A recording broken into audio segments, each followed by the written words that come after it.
everybody, viewers on YouTube, listeners on the various podcast apps. Welcome to another episode of One Question, the podcast that brings together two Christians and a skeptic in conversation about the state of the world and what justice looks like in practice. Each episode returns to one core question: how do we move from words to action in ways that actually strengthen community? We unpack what's happening, name the forces behind it, and stay focused on what people can build together. I'm your host, Matthew Brake, and I'm joined by my co-hosts, Jason Bayless. Hello. And Moki Masao. Good afternoon. How are you fellas doing? Doing well. Doing well. I think before the episode started, we all acknowledged that we are tired. Again. Yeah, no, that's just hashtag this is 40 or thereafter or thereabouts. So, fellas, we've done a few episodes. I've enjoyed these, and actually I've gone back and listened to them, and I think we've carried on some good conversation. There were times where we came in and we were tired, which is just, I mean, that's just a theme. Honestly, we should put like images of our faces on the logo that are just like Z's, like people snoozing, like three tired old men. Well, you've already established that we don't smile, so. That's true. I think when we looked at some of those early logos, Moki, you were like, man, that picture of me goes hard, man. I remember that, yeah. But, you know, I've listened to these episodes, and I think we've had some good conversations. In fact, I think one of our best was the one where we came in that one day, and we were just all definitely tired one of the times, and I thought it flowed really well. So I think we're doing it. We've got a real podcast. Well, we got to get up to I think 10 episodes first to have I think is it like most podcasts like don't make it past 10 episodes. So we have to get to 11. So we're about halfway there. You're right. And I don't want to jinx it because I just think about, I did this podcast with Jason back in the day called This Non-Religious Life on Zombie Popcorn. And I really loved how, I think it was one of the first times I visited all of you all when you had all made that move to the West Coast. And we had this podcast at your apartment, Jason, and I was there and our friend Bob Price was there. And Bob, at the end of the episode, we should have known we were doomed. He's like, guys, I really enjoy it. This is the longest I've ever been a part of something. And we never recorded another one. We never recorded another one after that. It's like episode 8. We're out. It's like, no. You know, and it's probably because Bob said that we never did it again. Like it was just done. Wow. But yeah, it was nice. Thanks for sticking around. Thanks for listening. Yeah, no, right. Yeah. Those of you who really fun guys, yeah.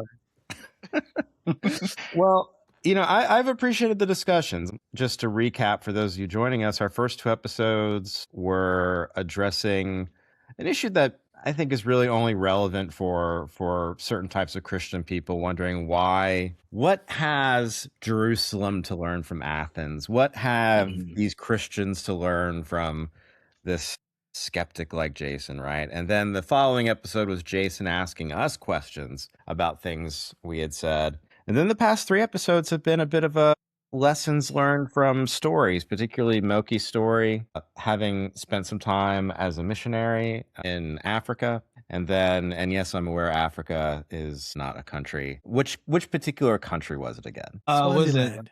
Yes, Swaziland. Eswatini, formerly known as Swaziland. See, I was going to call it Swaziland, but that felt like it was wrong. So, but it's okay to be wrong. It's okay to be wrong, yeah. And then the past 2 episodes unintentionally monopolized my story of how my view of Christians seeking justice, particularly through politics, has changed over time. And I'm not going to recap that here. So we've spent some time talking stories. We've spent some time talking about the why maybe we would even engage in these conversations in the first place. But maybe the more practical minded of you listening have wondered, okay, but like how do we like, you know, do it? And thankfully, we have someone of the 3 of us. I can surely say that one of us is actually doing some pretty important work, and that is our co-host. We have a special Jason. guest? Oh, wait. Yeah. Jason starts looking behind his shoulder. Who? Who is this? Yeah, and so one of the things that we had discussed, I don't remember if we did it on air or afterwards when we were by ourselves, just after talking, but Milky had asked Jason questions like, okay, how do you go from like the idea to execution? How do you go from small to like maybe scaling up bigger? Like, how do you work with institutions? All these different things. So we thought that would be a good direction for an episode to sort of maybe pick Jason's brain a little bit about some of the work he's doing. So, Moki, in part because you kind of initiated the question, I am going to I won't step back completely. I'm not just gonna mute my mic and turn off my video. But I figure if you want to get us started in asking these questions, just because so much of this is coming from some of the things you were wondering about after our last episode, I'll go ahead and just let you take the reins. Yeah. And, what was really nice in the last episode, but then even the last couple episodes where Matt, you were sharing your story, was just seeing the contrast in how Jason, you kind of where your approach is at. And particularly because Matt, your journey has been one where there was like a very strong like political transformation, so that then Jason's almost kind of like this, he's not a foil to that, but he's saying, okay, there's that, like that's a change, but then there's also this other, like it's we're all still trapped inside of this system that's been created for us. It was really cool to see just like Jason's like pushing us to think beyond even what kind of change we see being made or we think is being made. So that was really cool. Jason, it was I mean, there was just so many things last episode that stuck out, but it was one thing that you said. I can't remember what it was in response to, and you were saying that it's not about what you do is not so much about the things you do, but it's how you see things. It's looking at something and getting away from this binary thinking, or really pushing hard to see actual change. So I was just curious about what is it that you were seeing back when that brought a radical guide about, like, in the first place. Yeah, I think just before I should jump in, I don't think the approach that I take or the narrative that I take is that much different than the narrative and the approach that other people take or that y'all have spoken about. It's in terms of what I say is like how I see, it's actually get more definition to it. It's my coming from. So like everything that, going back to Matt's story from previous episode, everything that shaped Matt and the way Matt saw the world was through a lens. He saw the world as he described it. I see. So therefore his steps and his walks, his actions, his voice, his thinking mirrored that. I'm not any different in my approach than that. It just comes from a different place of being.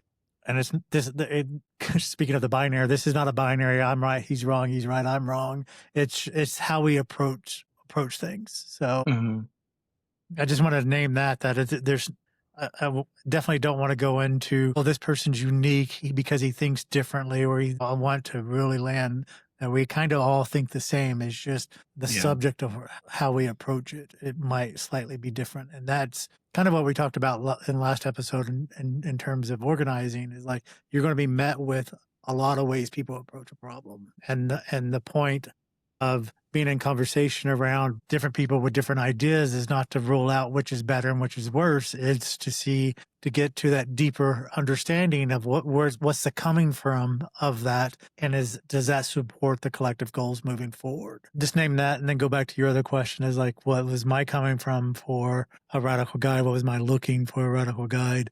Not everything's in a vacuum, and everything has 10,000 different reasons why things happen. So it was kind of all of those things coming to a point where I'm like, oh, I can do that. Let me do that. And what those things were, the most low-hanging fruit aspect of it was just every time I traveled, I would go to anarchist bookstores, I'd go to historical sites of liberation movements or anarchists. And I made a joke to myself that, man, I really wish somebody had a map so I wouldn't have to do this every time I travel. And then I was in Paris at the time, so I was like, you know what?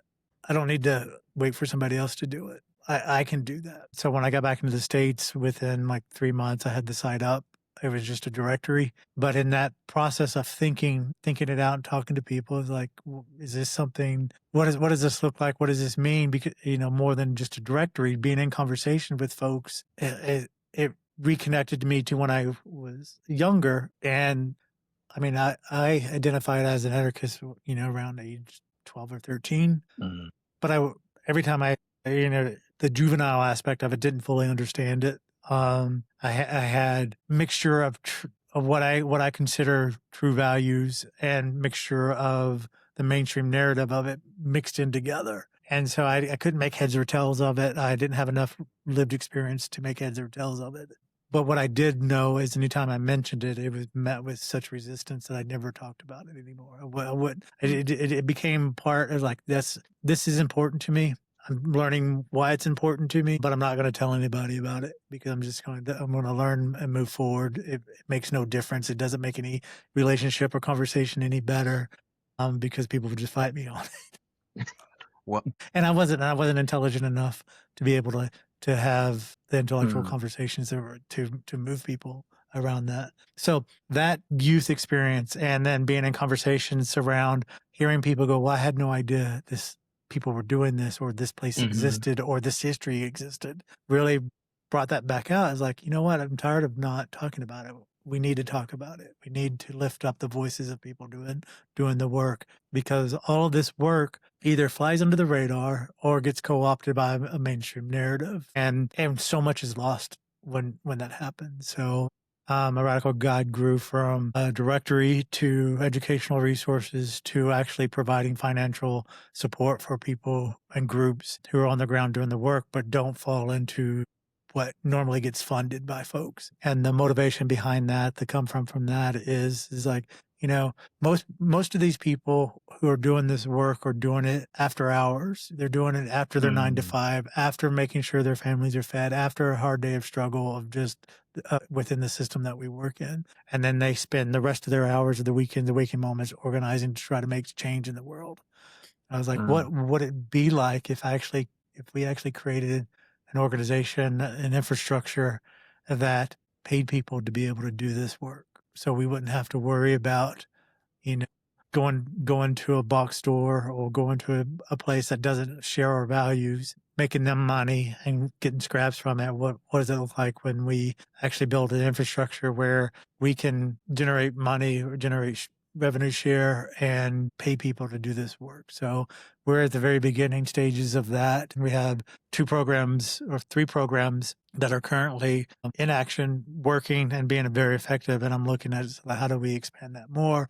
The first program is the Mutual Aid General Fund, where we give out $550 every month to a group on the ground doing work that is actually targeting and pushing forward with systemic change. We also have the Farmworker Rental Assistance Program, which the goal is to raise $10,000 a month and pay 10 families the rent for that month, farm worker families, the rent for the month, because as we all know in the United States, especially in California, farm workers barely make enough money to buy the food that they harvest for the nation. They are intentionally kept at poverty levels, and undocumented workers, migrant workers, all of that type collapsed on top of that. People afraid to go to the hospital, people afraid to get cared, people afraid to reach out. So we are working with Center for Farm Worker Families to help relieve at least one level of that, so they're no longer having to worry about their home, that they can actually worry about their family and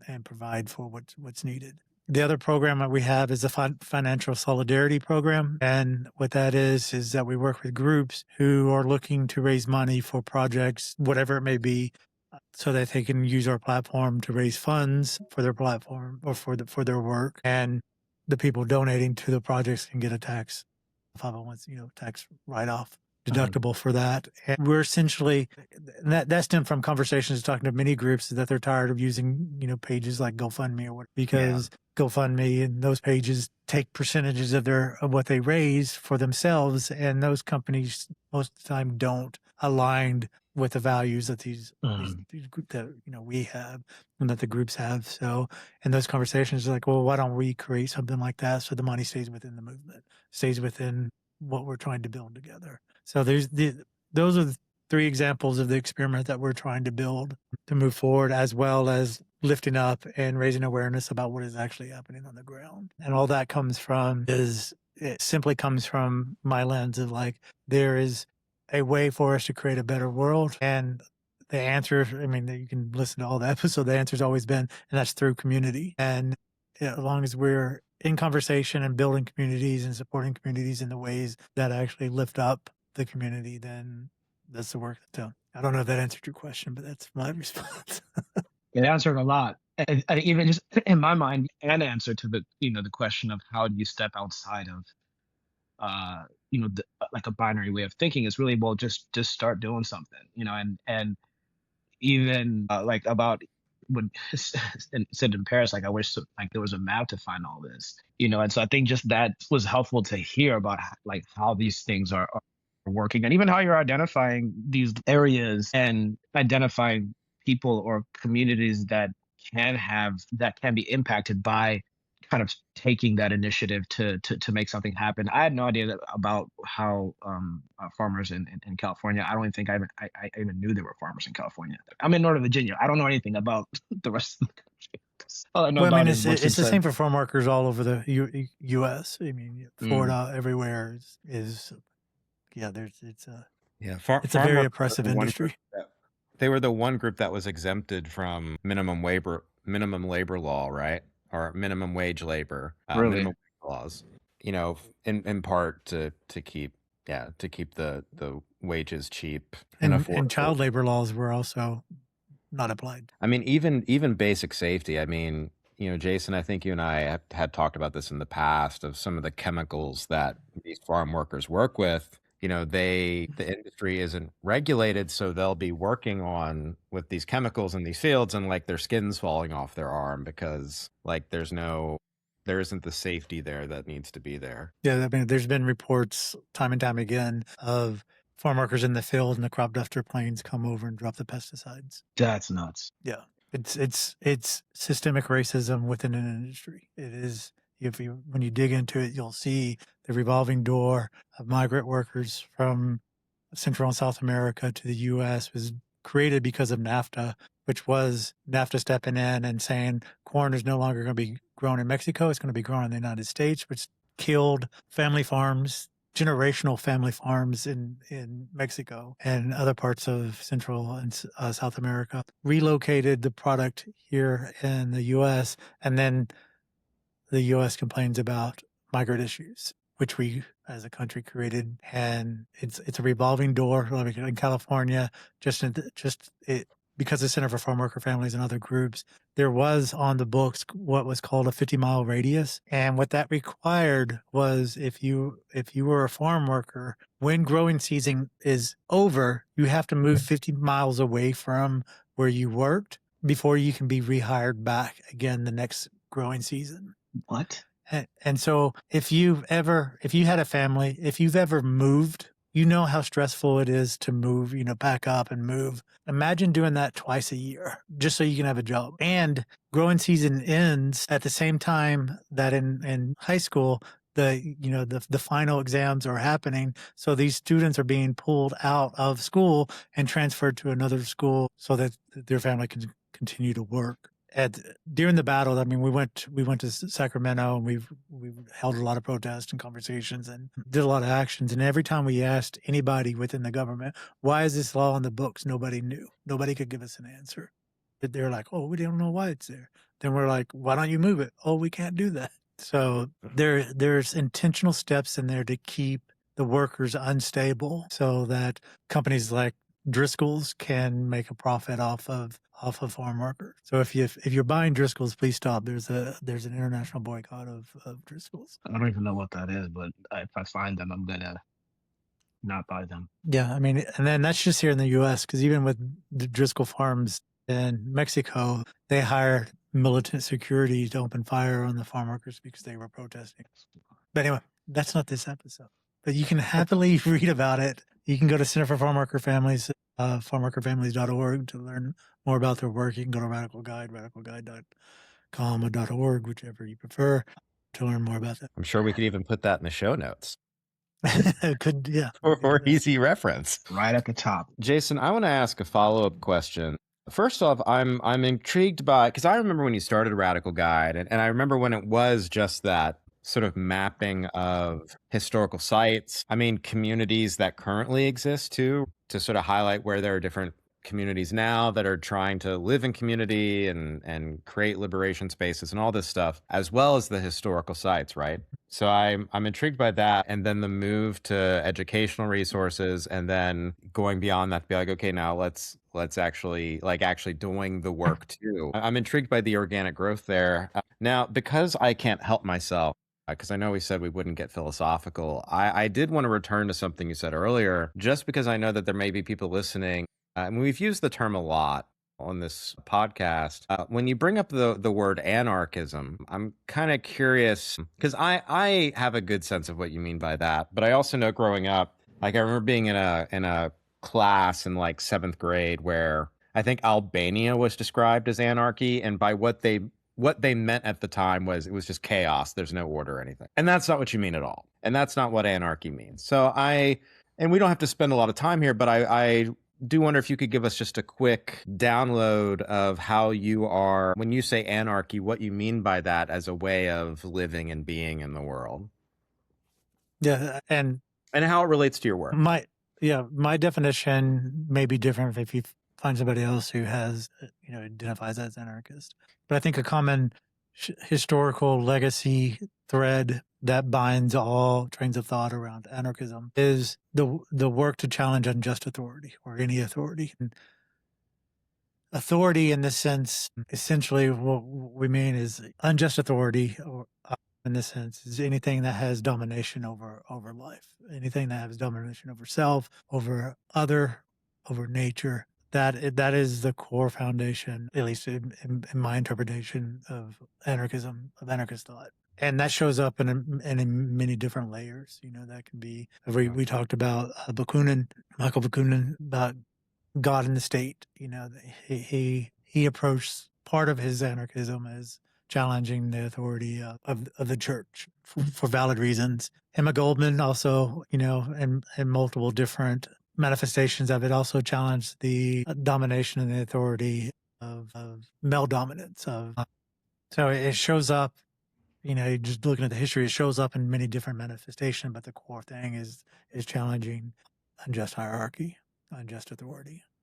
So with the challenging of hierarchy, I'm also curious then, because I think this ties into the work you do as well. What type of life together is then pictured, and how does that life and community come together? Like, what are the mechanisms by which people are a part of community? What does that type of community look like? And I realize there are tons of different forms of anarchism, like that we could talk about. And so I realize that this would just be, your perspective and all that, but I'm kind of curious how you would talk about that aspect of what a community that is roughly anarchist look like. What does that community life look like?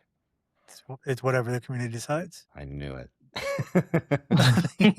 For me to prescribe what anarchist society would look like, would be one in the philosophical realm, and you said you wanted to stay away from the philosophical realm. Sure. And it would be me prescribing something on another, on someone else. It would be me injecting myself into a hierarchical situation. This is what it looks like. This is the way it should be. Well, and just to pull the thread, if you listen to all the episodes, it's always about being in conversation of what the community wants, what they need. That doesn't say, well, every decision that the community makes is going to actually take us down the path of liberation, but that discovery is what and the accountability and the communications and the openness within the community is what helps correct the course, or be able to know that.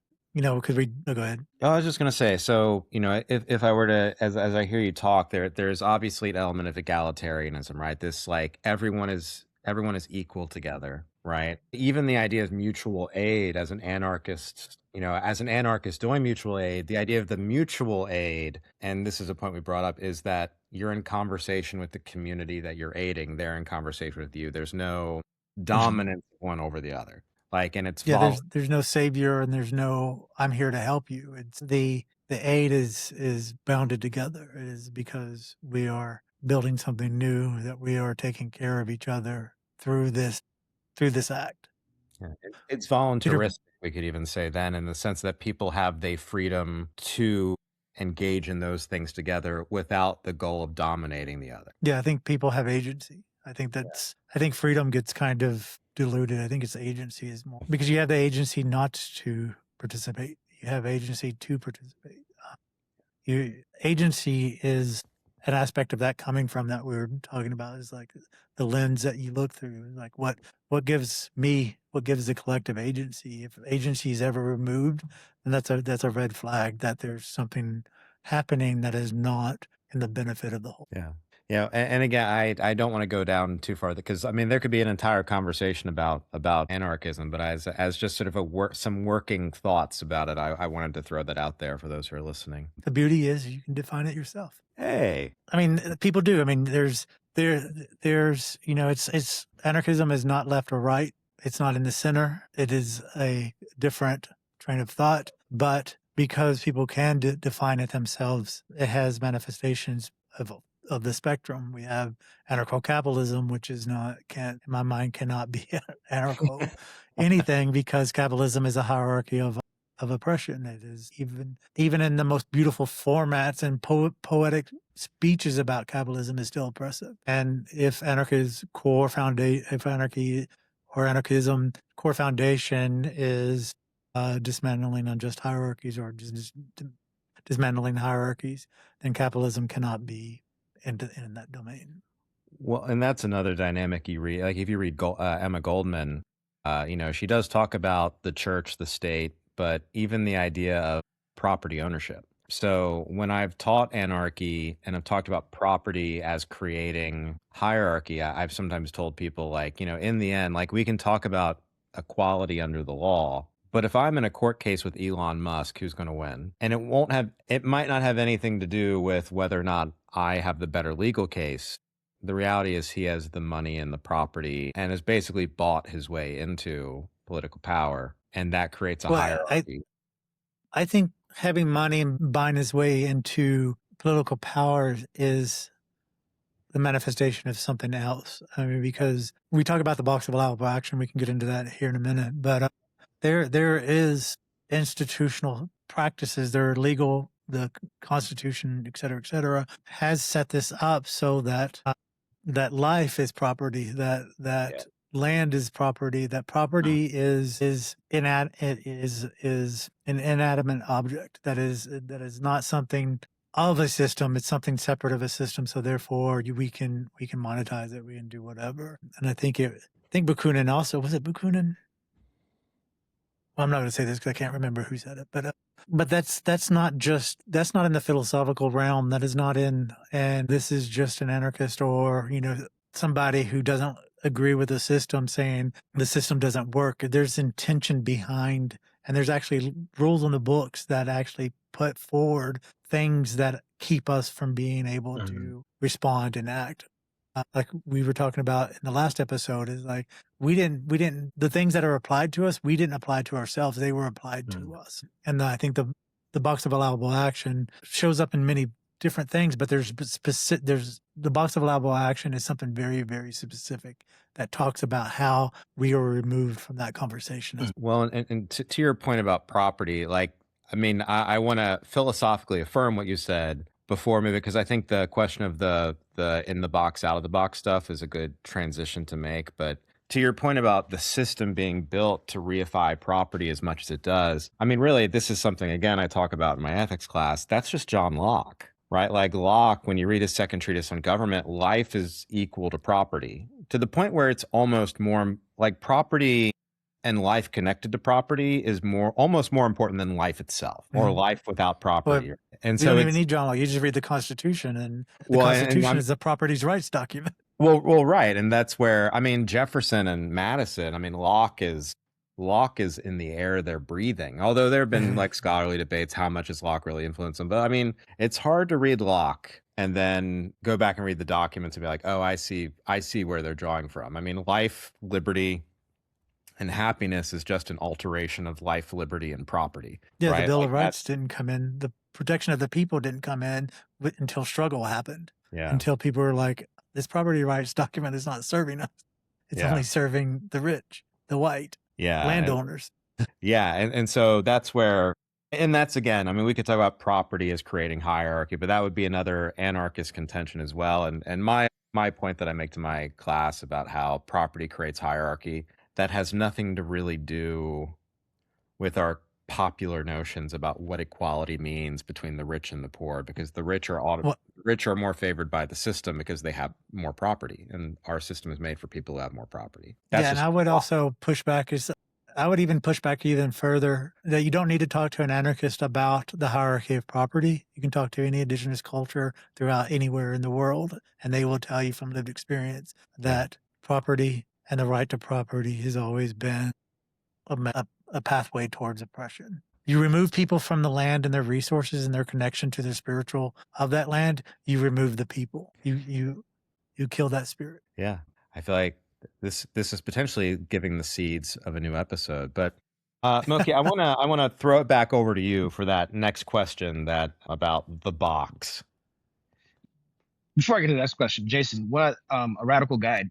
I really like how the pop-up call to action is become a co-conspirator and building a world we all deserve. And I think that just those things put together is not, how do I say it? It's not what I would imagine I'm doing if I'm building a world we all deserve. I don't see myself as a like I feel like that should be like the natural thing to do. So that's just a nice way of calling the best out of the people that joined the page. But I just wanted to point that out because I really like that part about the website. Hey Mo, a quick question for you, Moki. Given being raised as a Christian with a strong sense of human sin, is there a part of you that feels a little weird? I'm not saying we should or should. It's just something that registers. Like when you talk about a world we deserve, like is there a part of you as a Christian with ideas about judgment and sin in the back of your mind being like, well, humans don't deserve anything because we're sinners? That's a great question. We don't have to talk about it. It was just No, but that's a great question, and it's never crossed my mind. And I think part of it is just thinking about for me, I think the notion of shalom and just making a community a place that people can just alleviate suffering, alleviate the conditions that make life hard for the people that life is most difficult for to begin with. So yeah, I grew up for a period of my life. I ended up hanging around a lot of Calvinists. And I had Bible teacher. I had a Bible teacher who was like, yeah, no, I mean, maybe babies go to hell if they die because their crying shows their sinful nature because they're not trusting God for their sustenance. It's just kind of that is wild. Yeah. You know what I mean? Like, we don't deserve anything. Yeah. I definitely gotta love the super hardcore the hardcore Calvinists on that, and even fundamentalists. What do you call it? Charismatics, even Pentecostals, where the tradition I grew up. But they can be very crazy in terms of how they think about this notion of what you deserve based on the notions. I mean, I think of the famous sermon by Jonathan Edwards, sinners in the hands of an angry God, where we're all like a spider, a spider dangling on a single string, but here's the thing, there's, I think, an element of that where that comes from, which is good and helpful. However, the way that it plays out is very problematic. So I will say those charismatics you mentioned, at least some of them, if you watch them on TV, are like, you are the head and not the tail. God will bless you or whatever. You know what I mean? Like, yeah, well, I deserve it. Right? Like, I deserve to be of you, right? Anyway, I'm so sorry. That was. I think that's all of those things without getting into it is a really good example of how hierarchy and embracing of hierarchy creates narratives that take you down so many different paths where the other becomes lesser. Mm-hmm. Yeah, absolutely. I remember growing up, and we don't, as we say, we don't have to get into it, and then we're getting into it. So when I was growing up, and the pastor, right? Pastors always say, especially in the charismatic, kind of circles I grew up in, everyone wears, volunteer at your church, you volunteer your time for the worship team, the child service, child care, Sunday school, and all of that. Everyone's a volunteer because we can't get paid, except for the pastor. The pastor will say, if you want to serve God and really, if you want God to use you, you have to start at the at the bottom. The famous example, if you're not willing to scrub the toilets, God's not going to use you to reach the millions for, win the world for Christ kind of thing. I was like, okay, great. So how come you're not doing it? There's always a talking down to in order to win God's favor, because the one who is saying it already, the favor of God is already sort of like assumed on them, which again kind of brings back to like one of the first conversations about who controls the divine. It's always the one who's telling you what you're not doing. So, I've been hanging yes. around Jason too long. I'm like, the hierarchy. I saw it. Yeah. Well, Matt, to your question about like whether I feel like this whole about the world we deserve, I think part of me is from reading different people like Bonhoeffer and Martin King and Malcolm X, Black theology, and also just like living around here.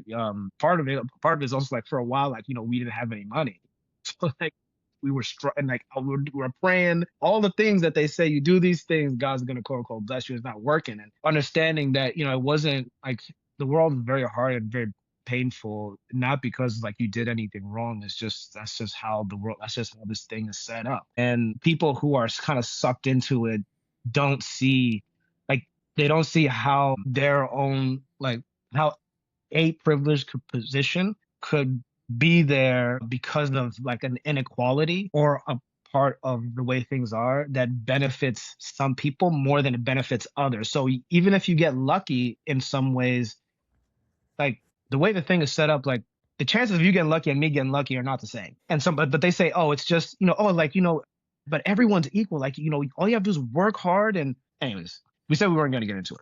But it does lead into the question I was going to ask about allowable actions. And I think that was just something I'd never heard of before, Jason. I was just wondering about it. What exactly is that? And that kind of where it came from, to where you encountered it, and how people get trapped inside it. And I have a bit of a story here about my own family that I'll ask if it gets to that point. But I can start with how do we get trapped inside of that box? Well, the box of allowable action was created, I think I mentioned this in the last episode, by Community Environmental Legal Defense Fund. And they created part of one of their trainings to explain how the U.S. law and legal doctrines restrict communities from passing protective grassroots laws that challenge corporate or state interest. And so the way I came about this is I worked for CellDef for a bit on other projects long time ago. And they were in the beginning of developing the training and the workshops. And they gave me their training document so I could review it. And we were in conversation around it, so that I had to pull up. It's been a long time since I've talked about it, so I had to pull up the different the walls of the box so I could kind of walk through it and refresh my memory as we go. But think of a box. You have four walls of a box. What it represents is how core legal doctrines hold activists and local governments inside that box. And then sets, as we talked about before in previous episodes, of like how you ask a question or you set up the environment so the answer is always serving the environment that you want it to, that serves your needs. The system that was set up to restrict activists and communities to decide what happens in their communities is set up like this. So one wall of the box represents state preemption. And what state preemption is state and federal governments can override, preempt, or ban local city governments from regulating specific industries or practices. So that's legal. So what that looks like is if your town or your city says, no, we don't want Monsanto, we don't want Roundup being sprayed on residential property because there's a link to cancer or whatever, the state, the corporations, through the use of the state, can say that the town has no right to do that. It violates the corporation's rights. So the state can preempt any local city law. Another wall is what they call Dillon's Rule. And that's a legal principle stating local governments only have power explicitly grant them that are explicitly granted to them by the state, which means it just limits their ability to innovate or protect local health or safety. So your local town can't make changes because the state will say, that protects the town. And if it violates the state or violates corporations, then the state can actually say you can't pass laws to protect local health or safety. And then third wall is corporate rights, corporate constitutional rights. The courts have repeatedly granted corporations constitutional rights such as free speech and due process, which are frequently invoked to override the rights of human communities and nature. So we kind of just touched on that. I'll get to the fourth one now, and then I'll pull back and kind of put it all together.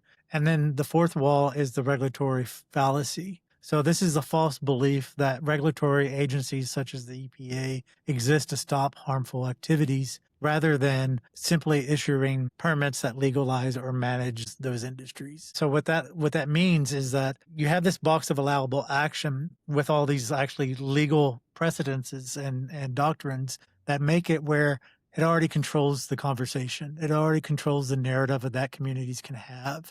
So the communities are already right out of the gate, before they even say anything, are no longer talking about that we want 0% of pollution in our rivers. Because of the box of allowable action, they're not allowed to say that. They're forced into the debate and the conversation of what percentage will the community accept of pollution in the river. So this system sets up the corporate role. It uses the state to protect corporations and at the expense of the people. So when you are seeing all this stuff that's happening, that you're seeing that, Monsanto is using Roundup and public forest lands to help control logging industry, growth of trees for the logging industry, they're doing it because of this precedent that's put up. The example I gave about Roundup being blocked for local cities banning, weed control using Roundup in residential areas has been popping up all over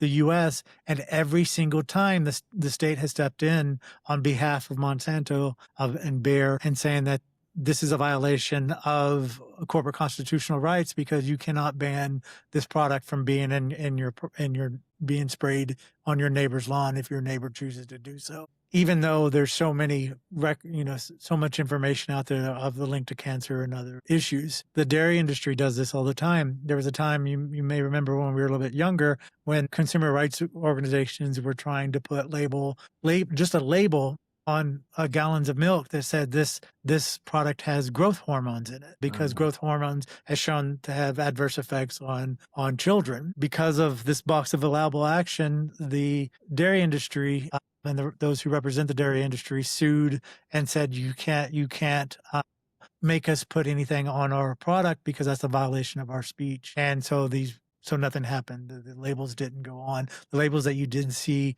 were modified and only put on there for groups that are trying to appease the public. And it wasn't really the labels that the consumer groups wanted to have. So when I say that we are constantly in a box of allowable action and we need to start thinking outside of this box and doing that, is like we are already set up to be in the conversation based on what the system wants to, the conversations the system wants to have.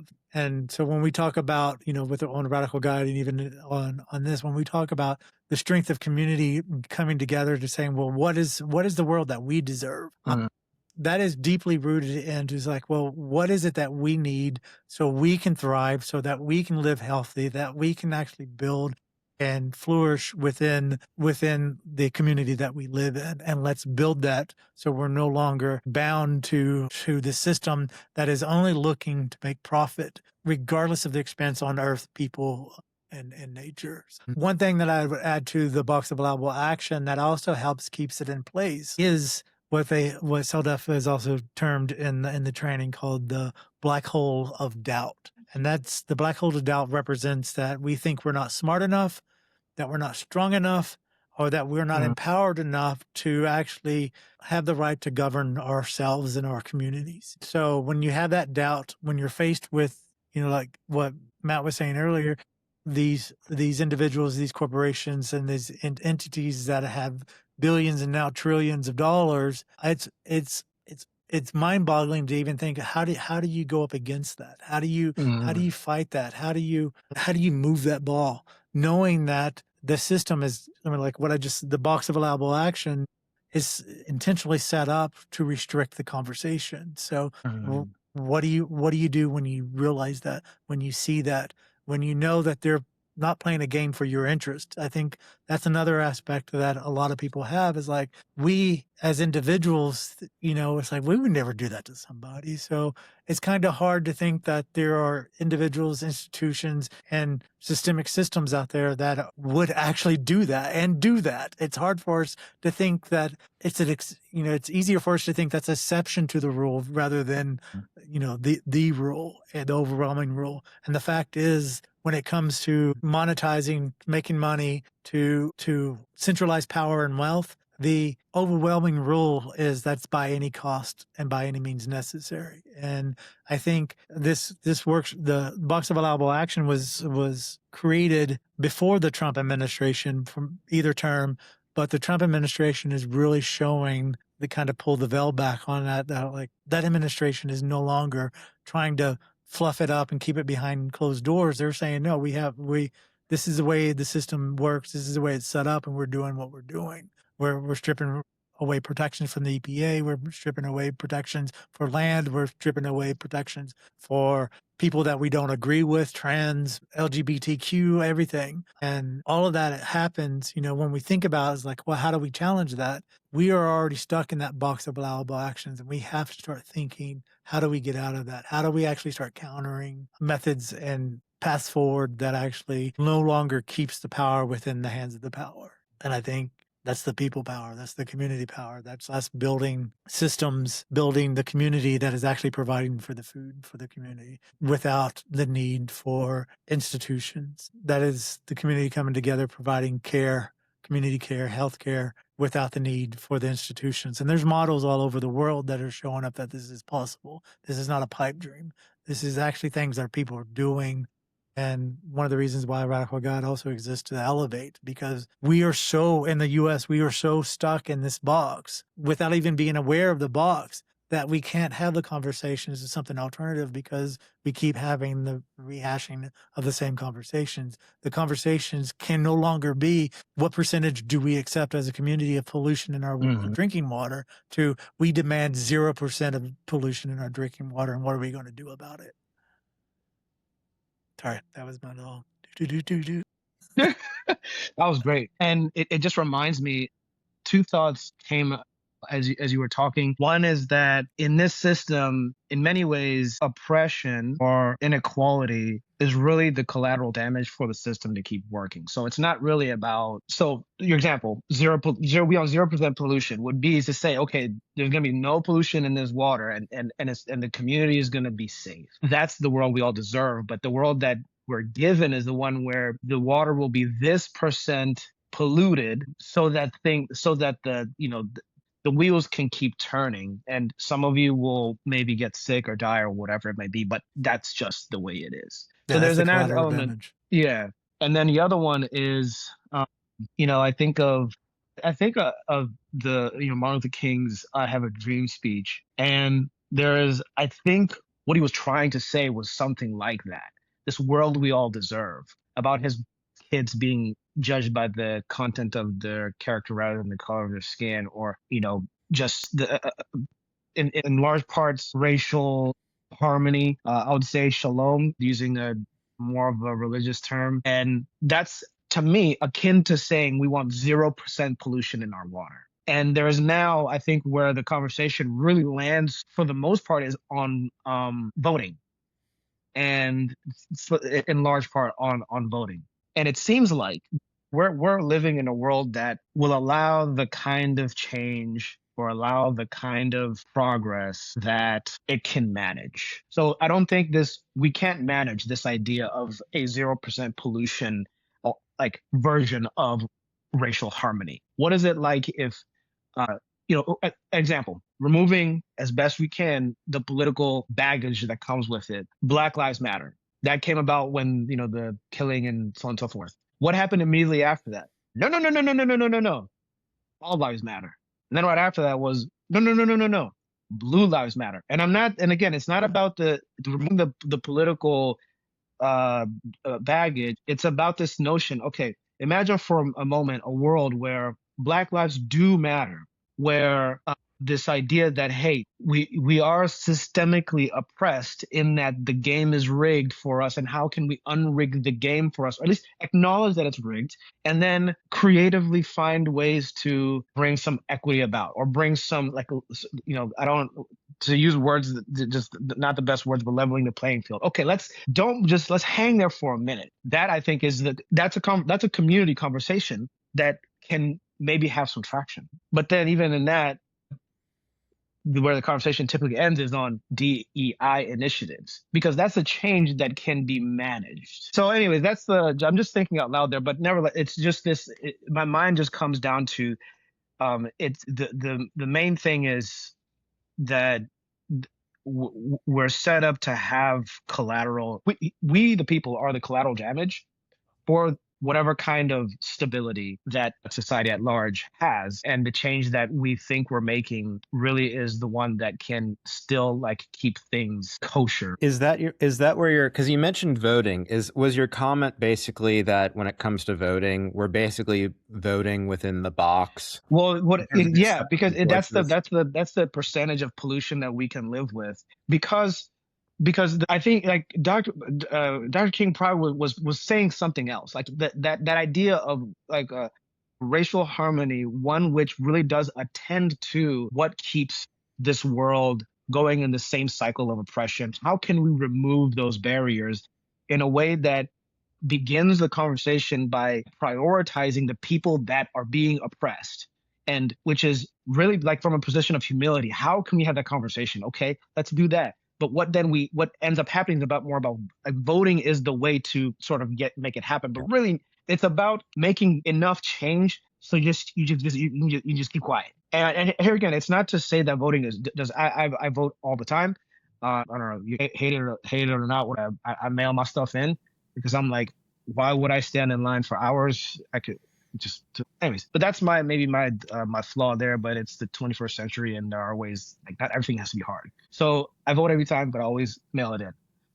So it's not to say it's not a tool, like we talked about Matt when for some people that's the only tool that they have to get some kind of foothold on, like, the shittiness of life that we have. But it's to say that then that's how we're kept in the cycle, more rather than, like, that's a conversation that just really gets so tiring. For me, it's always the same thing. It's like I have an axe here at the house that's, like, super dull. It is so bad. And no matter how hard I use it to chop wood, I'm always having to work really hard and not make a lot of progress. And that's really kind of what it's like using this really, like, a dull tool.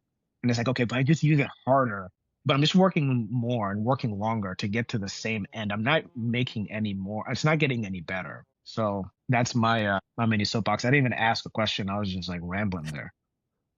No, that's good. I think what you point at too is that, the connections of the way the system works points out that it's very interconnected. So there's not one oppression that they focus on. They're all interconnected. The same mindset that allows us to pollute the rivers is the same mindset that will say that specific groups of people are lesser or don't deserve equal, or that are different or something. It's the same mindset that allows oppression to happen, and that's rooted in this case, in the scenario that we're saying in the government and the system. That's rooted in the consolidation of wealth and power, which, said in other terms, is capitalism. And when that's the goal, when that's the vision, when that's the direction, we don't matter. You don't matter. You are means to their ends. And when we talk about the box of allowable action and we apply it to, pollution, or to the water, to the environment, to people, we can also look at the creation, during the creation of this nation, of the narrative that they needed to put into place to control the narrative around, the term white, and that in terms of as somebody's identity was not created until the creation of the United States, until the manifestation of that. And that was also a path forward to help create a narrative that stays within that box, that stays within the creation. So they're all deflective practices that are I would say it's easy to use, but it's fairly complex. It's very elaborate in terms of the years of fine tuning. I mean, you can even look at going back to Black Lives Matter, the institution of the police department. I mean, if we look to how the creation of the police department was set and the narrative has changed to move forward to become what it is today, it was born out of the Klan. It was born out of those who went to retrieve individuals who wanted to free themselves from oppression. And the industries and the institutions, those who wanted to consolidate that power and that wealth of that system, saw value in saying, well, let's give these Klan members or these writers legitimacy. Let's give them a badge. Let's give them permission to do this. Let's give them rewards for this. And then that starts creating a cultural narrative that becomes acceptable. And it's manifested so much and so well managed within the police unions and all that today, we still have people who think that the police are in our communities to protect the communities. The police are in the truth is the police is our community to protect property, not your property, but property of the elite and those interests that continue to protect the voices that continue to help preserve property. It's an insidious thing, and I think that's why being in conversation with community and not necessarily talking about these topics, like the history, I think it's important to know the legacy, but it's important for us to be in conversation. It's like, well, what do we want? Knowing what we're in, even you don't have to know every specific detail of the history or the philosophical aspects of it, but you do know your own pain. You do know your own struggles. So what do you want to happen right now in your community to step away from those things? Those are the conversations that are needed. And we use food, we use pollution, we use different topics as an entry point to it. But if you just walked out of any meeting and that's where you stayed on that surface level, then you're not creating community. You're creating a book club.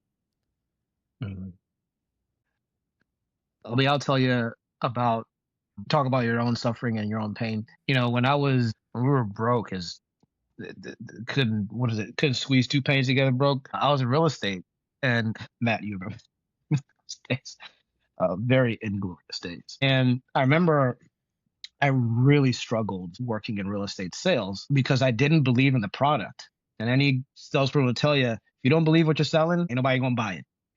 And part of it was because the way that the real estate is what people say is the fastest way for the middle class to gain wealth in America. That's the narrative. There's one part. The other part is real estate is an investment. It's a wealth builder. You want to own as much. We're talking about property, own as much property as possible.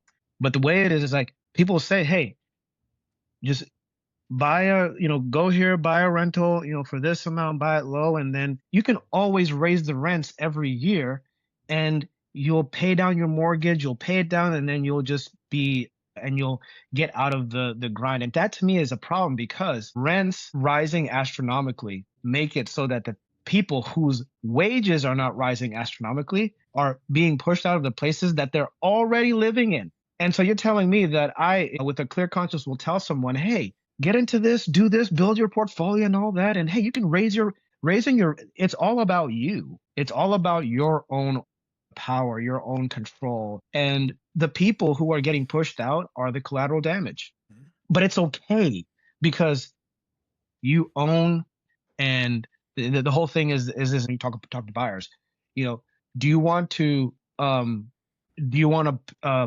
pay your mortgage or pay somebody else's mortgage when you're renting?